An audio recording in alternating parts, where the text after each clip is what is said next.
tail feathers called the chrism has large black spots.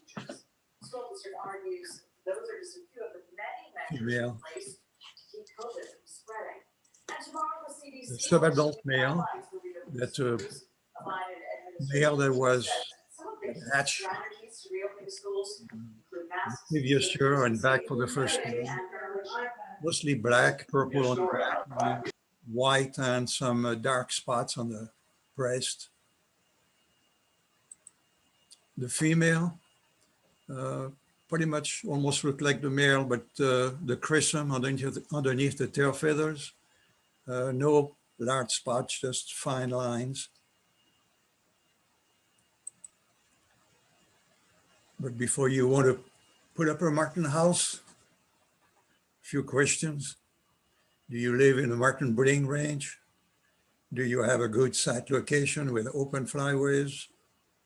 Are you willing to manage your housing? And really, are you insane? Breeding range. There are 3 subspecies of the purple marten. The most abundant one on the eastern United States, Proinus subis. Some in the Midwest, in the Southwest, and the third one on the Atlantic west side of the United States, on the Pacific side, sorry. They breed in the summer here and they spend the winter in Southern Hemisphere, mostly Brazil.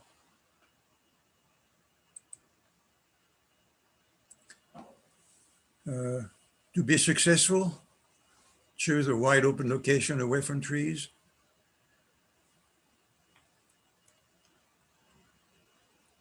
They don't have to be, but like to be near water.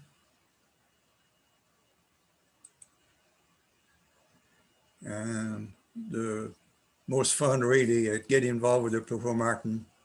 That's a lot of fun to get adult and kids to come and participate. Don't do it the hard way. On the left, obviously, no nest checking or anything done. On the top right, once you put the house up, there's no way to bring it down unless if you do, all the eggs would come out.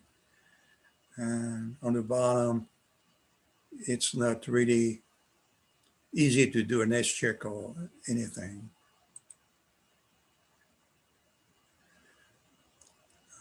Red roofing, somebody with a sense of humor in their lifetime, somebody who really worked hard on the right, but not didn't make it very easy to do a nest check.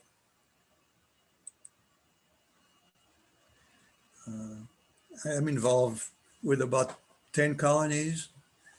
If you don't live too far from Longwood Gardens, I'm monitoring their colony. Even if you don't go for the colony, the garden is beautiful. I'm also monitoring Bombay Hook National Wildlife Refuge east of Smyrna. I've been doing it for 20 years, and I'll have 8 more colonies that I do nest check. This is Bombay Hook. When I first started, the gourds were hung on a wire. They were all natural gourds, no access to the gourd. They were on top of a tin roof above some gas tanks, and was getting really hot in the summer, and I lost a lot of birds when the heat was hitting that tin roof. This is now, thanks to the Friends of Bombay Hook, they really help. This is Ray. We'll mention his name later on. He has a big colony near Dover. And Ray and I doing a nest check at Bombay Hook. All poles have system that can go up and down. All the gourds are plastic, and we have one pole with a wooden house. This is Ray and I doing a nest check. We put a letter or a number above the gourd, and Ray is not scratching his head because it's hard to figure out, but the flies are terrible and we both have to wear a cap.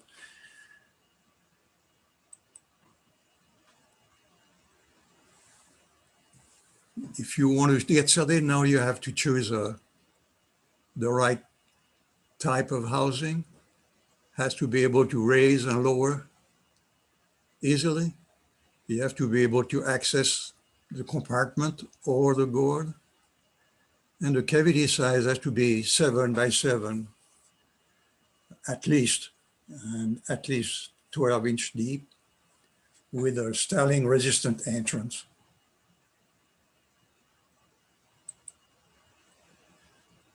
Some example of manageable housing: aluminum, wood, aluminum. All of these are round holes, and we try to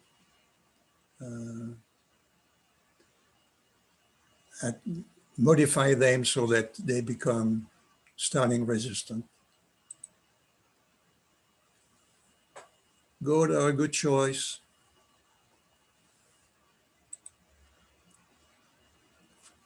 To really know what's going on your colony. Try to keep written records, do daily walk-unders, and participate in Project Martin Watch. This is the Martin Watch Nest data sheet that you can download from the PMCA. You enter on the left side the number or the letter of the cavity you're checking. Next column you have if you are knowledgeable enough, you can put the sex or the age of the female or male. And the next column you put, it's important to try to figure out the first day the first egg is laid, and you can figure out the first day the first egg should be able to hatch. On the very top, put the date and every time you do a nest check. And every time you do a nest check, you can put whatever you see, number of eggs, number of young. There's a nomenclature underneath it's not on the picture, but it tells you how to shorthand what you see in the nest. And at the end of the season, it is important for the Purple Martin Association, when you send them the result, that you make sure you have a last check with nobody in, so they can, so you can have an accurate count. You can figure out number of eggs, number of hatchling, and then a number of, whoops, sorry about that, and a number of fledging. This is picture taken from inside the house. A lot of houses have round holes, but the Purple Martin built a mud wall that restrict the entrance. The typical nest, Purple Martin nest, leaves. Very unusual to have 7 eggs in one.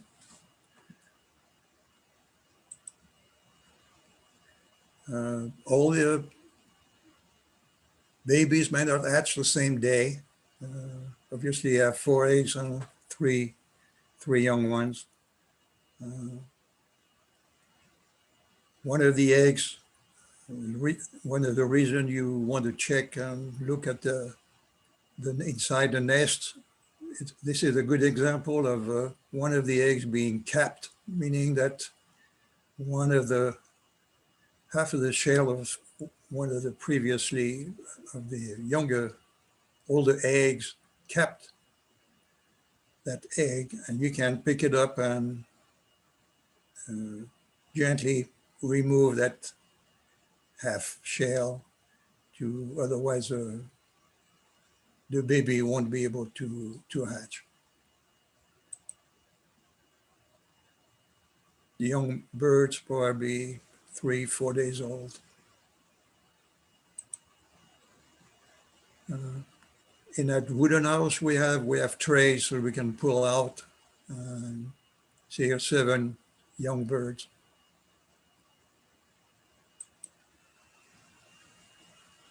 Just almost ready to fledge.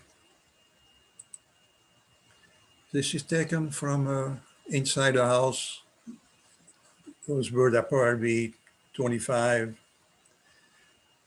25 days old and almost ready to fledge.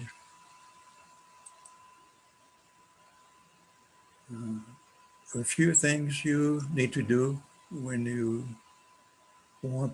are a landlord. Try to control parasites through nest replacement. Get a bucket, some wood shaving, put the birds in. In the middle picture, you have a pine needle. You can replace with pine needle. You can replace with sawdust. Or if you don't have any of these, some real dry grass probably will do the job. You can supply calcium and grit.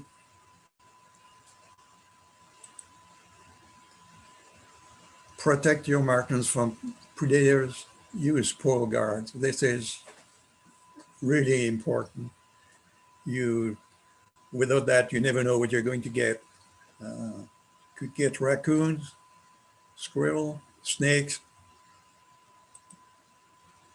and Ray, that I mentioned earlier, has a electric cattle fence system where the ground is the pole, and in this time you can see the electric wire going through his driveway, and it will go to the wire around the PVC pipe, and it's insulated from the pole, so obviously you don't short the whole thing. This is side view, the wire coming from the ground, you hook it up on the wire after you get done doing a nest check.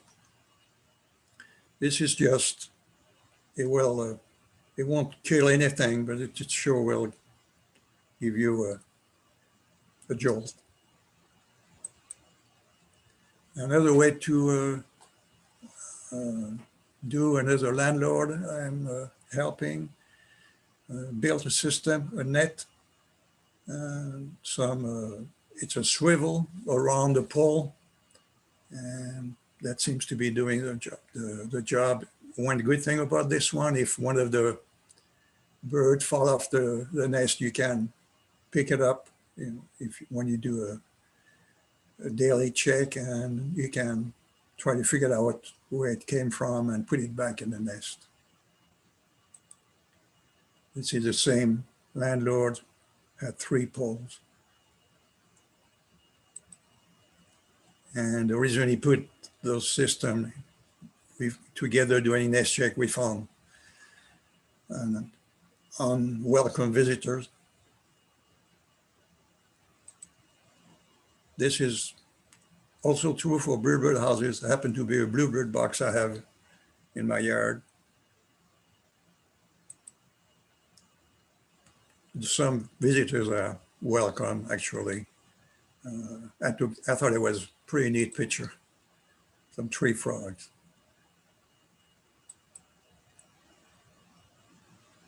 So to summarize, you need to put some kind of netting, some kind of stovepipe guard, or PVC pipe really works also. You have to protect against hawks and owl, barred owl on the left, great horned owl on the right. Different ways to do that.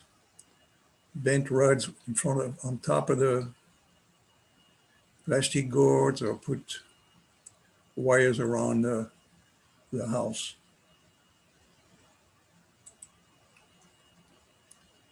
Try to control non-native competitors, mostly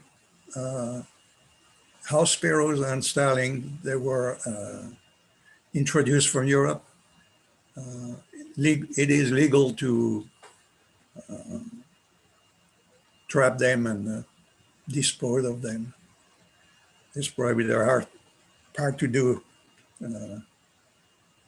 You don't want to just move this bird somewhere else, they'll come back. You have to eliminate them. For the starling, somebody came up with a Starling-Resistant Entrance, different type, but do the job. It's just big enough for the purple martin to get in, but too small for the starling to get into. For the sparrow, there's a system of trap you can put inside a compartment in a wooden house, on an aluminum house. You can put a slot that when the sparrow goes in there, traps it, and you can use that comb and plastic bag to catch the bird and dispose of it. On the left side is Mr. Hill, the founder of the PMCA, with the repetitive trap for starling. Starling goes on top in the box. There's a balance system. The starling falls down the pipe and you can catch it in a cage on the bottom of the wire.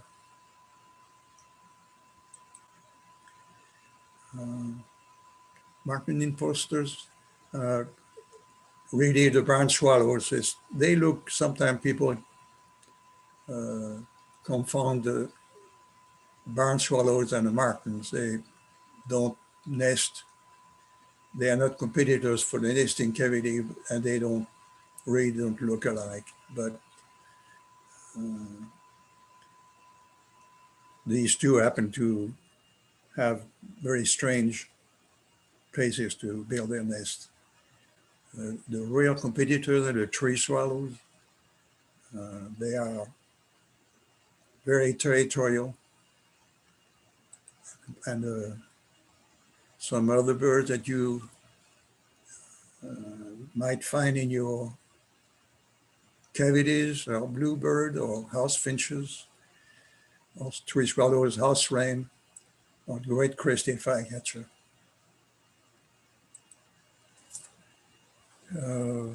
In order to really, it's illegal to disturb those birds. So if you provide some kind of nesting cavities like bluebird box or small gourd for bluebird box, can be tree swallows will use them also. House wren will use them also. And it's if you put them nearby, they will sometimes will help the purple martin protect their territories. Now, the first arrivals, aka scout, meaning doesn't mean that the bird is looking for a place to a cavity to build a nest.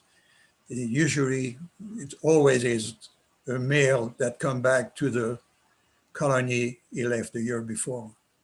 It's always a male coming back, and the female will come back a few days later, and she will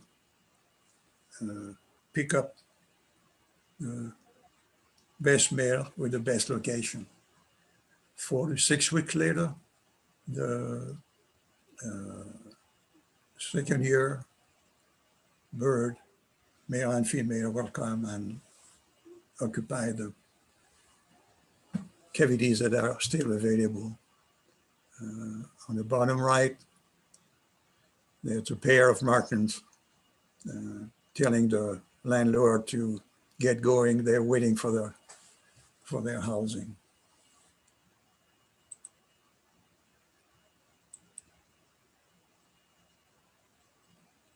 This is on the Purple Martin website.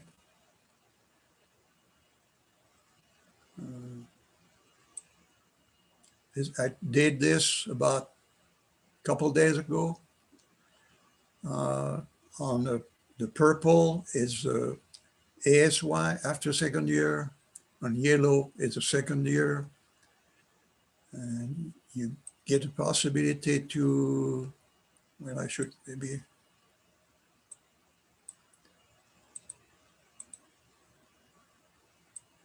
that's where the ASY birds are across the south. So it won't be long. Our arrival date for Delaware, Pennsylvania is late March, early April. You can submit a scout report when you get your first male coming in, and you can select a state.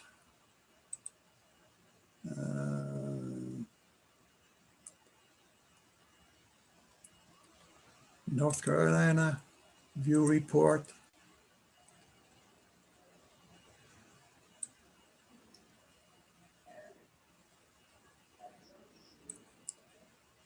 And it will show where the bird was seen, the date, the name of the landlord or land person.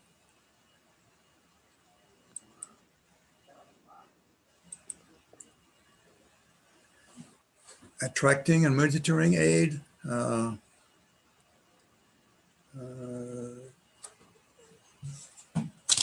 It is sometimes difficult to attract the bird. I moved to Delaware in '98. I have a wooden house and 3 poles with gourds.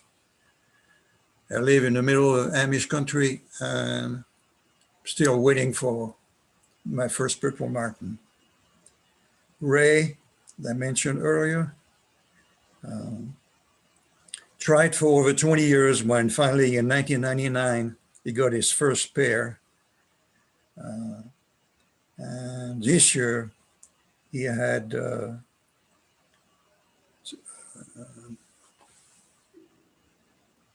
233 pairs, 1,044 eggs, and 919 of them hatched.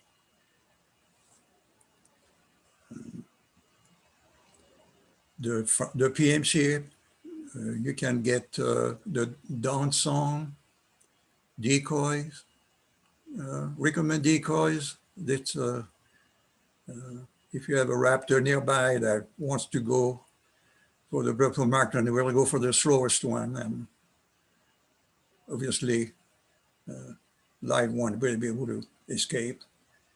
You can find a system to figure out hatch date and fledge date.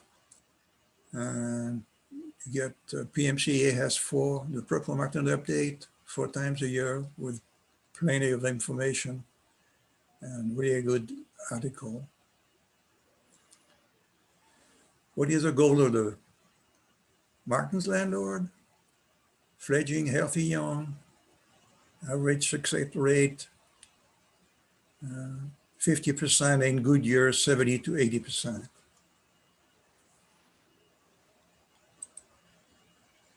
Purple martin courtship, it says they will mate for life. The male comes first and the female picks the place. This is an ASY male and a SY female on a natural gourd.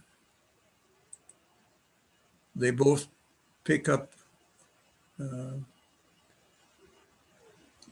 nesting material first, and then they line the bottom of the nest with leaves.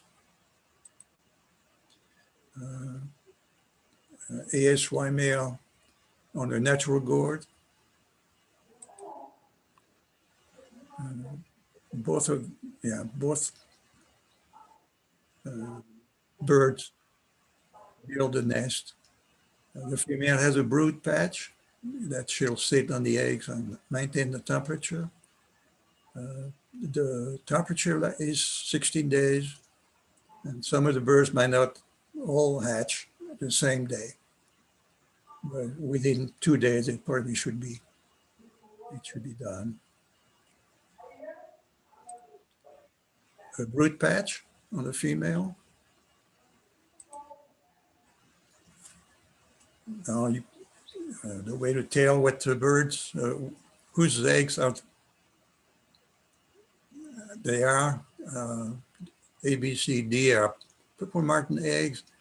On A, if you have a lot of rain, wet weather, sometimes the birds will carry some of that mud onto the eggs, but usually they hatch without any problem.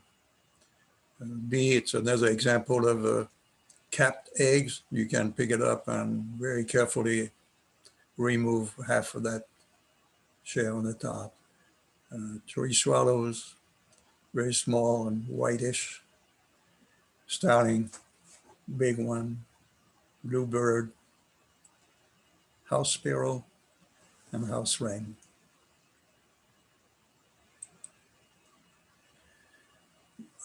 Once you look inside, a sparrow will take over a purple martin nest, and you can really notice or see that they will stuff the whole cavity with grass, and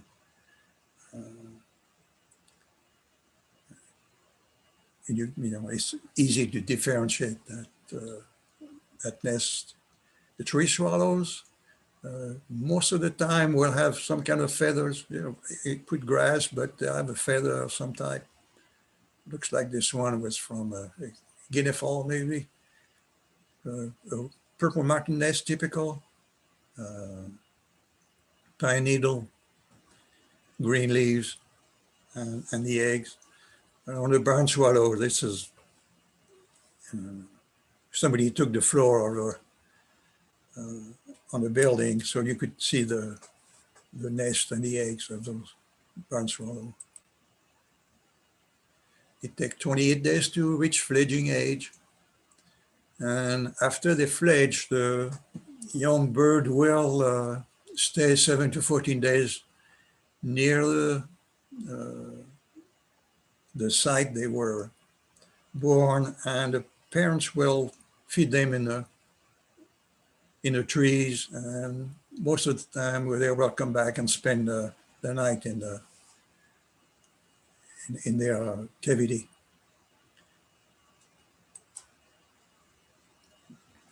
What do they eat? Only flying insect. Has been the Martin House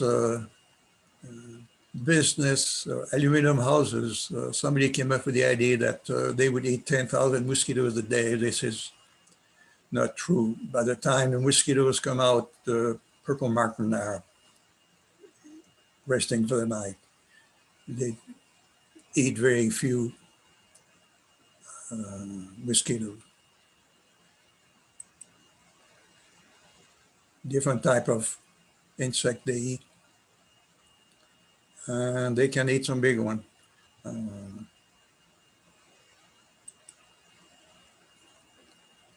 Early in the season, which seems like it's happening more often lately, after several days of cold or rainy weather, you can offer crickets and mealworm with a slingshot, or transition to platform feeder, and even try some scrambled eggs in an emergency.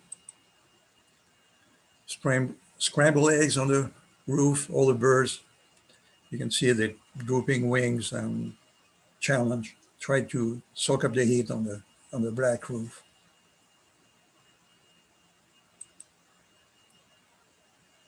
With the stressed purple martin. This is Ray at his colony. He uses a plastic spoon and mealworm. The birds are on the wire, and when he raises his arm, they all take off and grab the mealworm on the fly. It's the same place, Ray's place.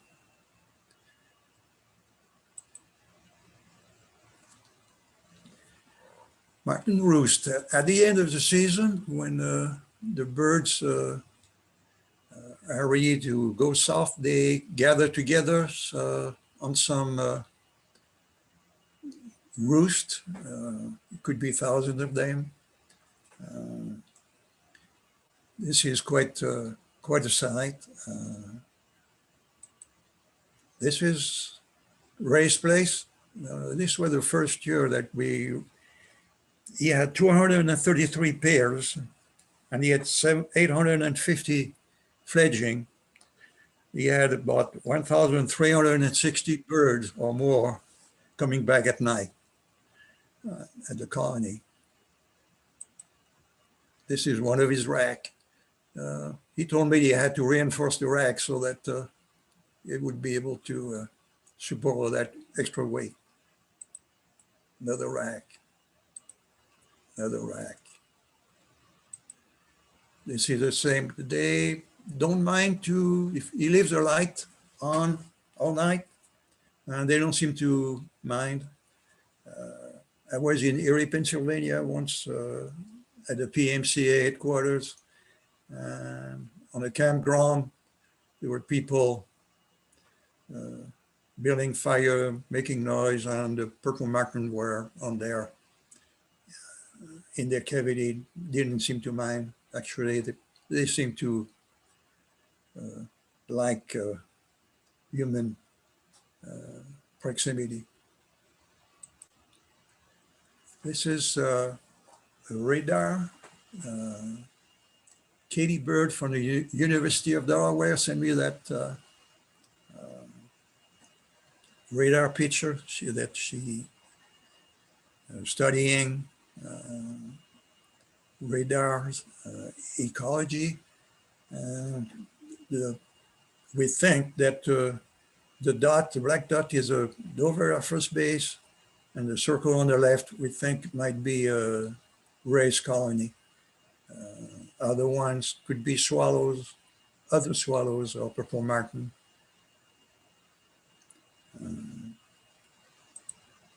This is picture taken at the Morris River site in southern New Jersey. You can buy a ticket on a boat during the season, and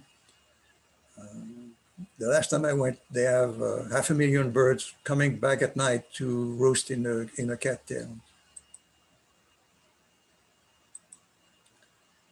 Other roost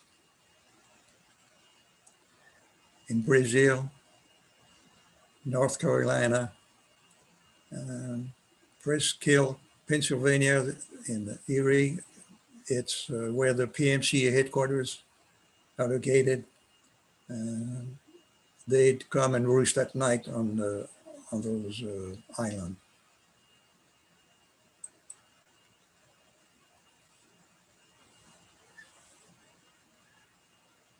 Doppler radar around Louisville, Kentucky.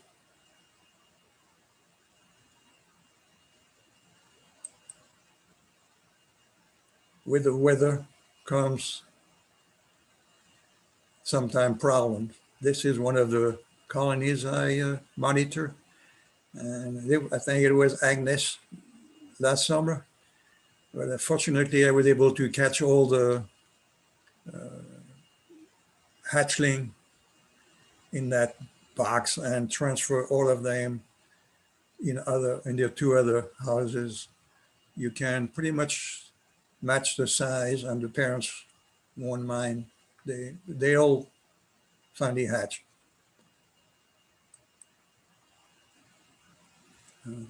The PMCA color banding study, over 20,000 nestlings were banded in 9 years. On the left side, on the left side or the right leg, you have the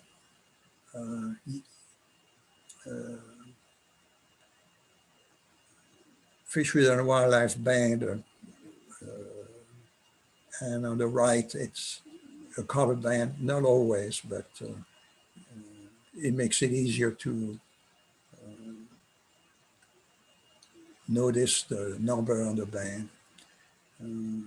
If you do meet something, a bird like that, and are able to read the numbers, like reason for banding: home range, migratory routes, lifespan, habitat preference, dispersion, estimate population sizes.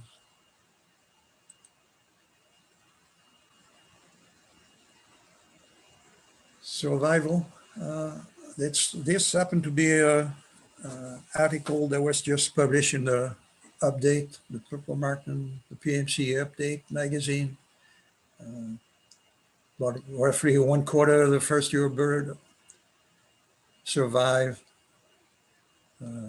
Almost 2/3 the 1 and 2-year-old bird, and after that, half of the birds survive. If you are lucky enough to do, when you do a nest check to catch, very often you will find, not very often, but quite often you can find catch a bird sitting on the eggs or building a nest. And this is one I caught on June 1st, 2012. It was in Leipzig. It's south of Bombay Hook. And the bird was banded in 6/26/07 by the biologist at Bombay Hook. And they will, if you turn in those that information, they will send you this certificate. The bird banding laboratory, if you can Google that, and it's located in Maryland. They have a website you can enter all the information. Interesting listing locations. Gas station sign. Some street lights. Some underneath Spanish roof tiles in Florida. Underneath the highway in Sacramento, California. Unusual. Somebody did have an albino bird.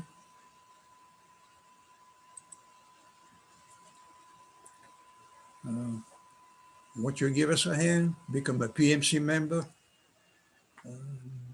distribute PMC information, participate in PMC project.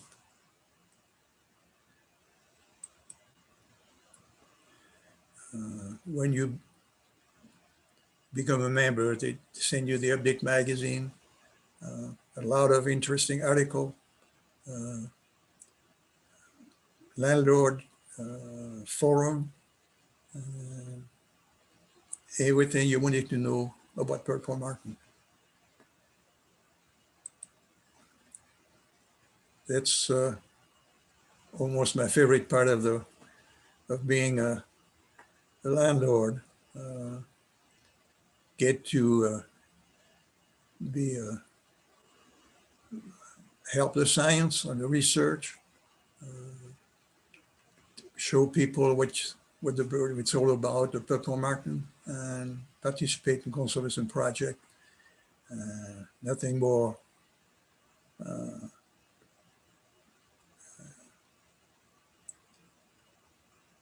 pleasing to see young kids. You can pick up a bird and put them in their hand. That see the smile on their face makes your day.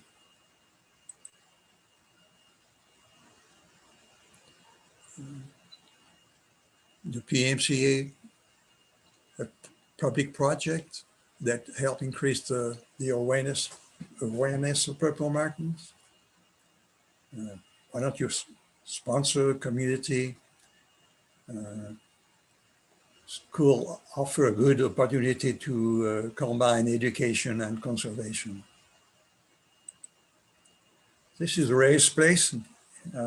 This is the poster he put on one of the posts. He gets field trips at the end of the school year and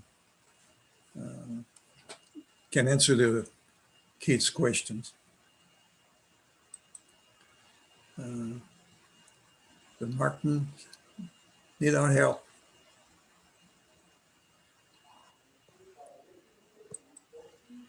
This is my numbers for the first 19 years. This year, the volunteer were not allowed to go on the refuge because of COVID. 83% of the eggs hatch. 88% of the hatchling fledge, and 72% of the eggs fledge. And I would average of 3.58 fledging per pair. Probably can see it went from 53 cavities to over 100. I'd like to thank the Friends of Bobby Hook. They help financially to get new equipment and whatever is needed for the colony. The Bobby Hook National Wildlife Refuge and the staff, Troyer's Birds Paradise. Wayne Lehman helped me with the PowerPoint also. Ray Gingrich, obviously. James and Carol Duffy took some of the pictures, the PMCA, and all the other staff and volunteers who assisted. Thanks to all the good work from all the Purple Martin Landlord and all the research that's done. I'd like to think that things are looking up for the bird. Thank you.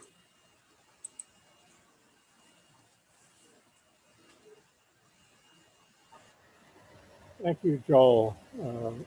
Interesting information on a bird that we probably don't know very much about as far as in Hershey's Miller, even though we do have them around. Anyone has any questions? Diane, do you want to unmute everybody or just they unmute themselves if they ask the question? Anybody have any questions?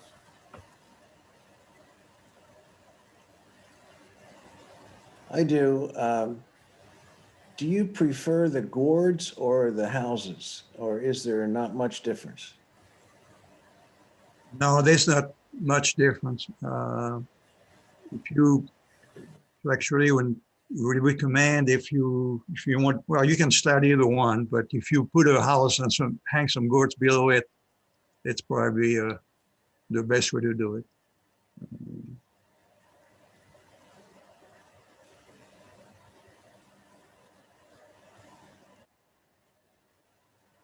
Any other questions?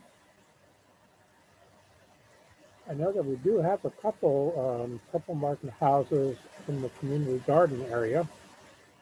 I'm not sure how successful they've been. I think they've not been overly successful. And I think some of that is the fairly stiff competition from all of the house sparrows in that area. They seem to be quite plentiful.